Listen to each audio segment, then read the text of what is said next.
Hi everyone, Dr. Knackstedt here. I have seen red light therapy all over my social media lately, so let's discuss the science and whether or not it's something that you should incorporate into your pre- and post-surgical routine. Let's start with some terminology.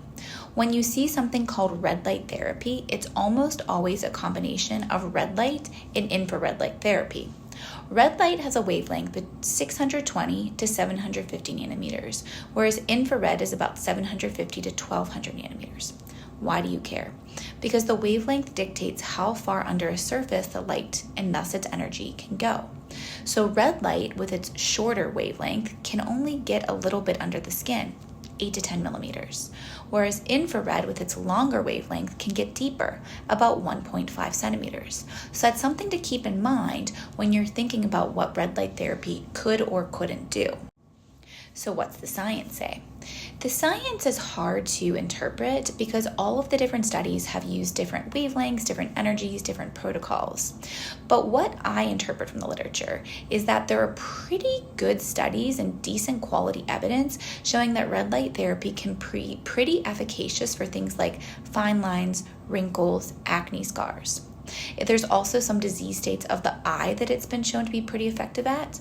And there's some studies showing that red light therapy can improve muscle performance after an injury or after a sporting event. But I see red light therapy being touted for a lot more than that on social media. I think one of the most exciting promises of red light therapy is its ability to impact either mitochondrial health or the microbiome.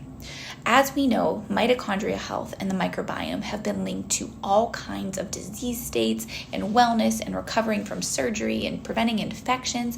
So if we could figure out a way to modulate our mitochondria or our microbiome, that would be super exciting. But it just hasn't been shown yet. There have been some studies in animals which have been pretty promising, but it just hasn't been done in humans. So my hopes are really high for red light therapy, but I can't recommend it quite yet for that. So right now, I put red light therapy in the low risk potential reward category, depending on what you're using it for. If you're using it for skin health, go for it. I think that the data supports that. If you're using it for something like mitochondrial health, energy, microbiome, we just don't know yet.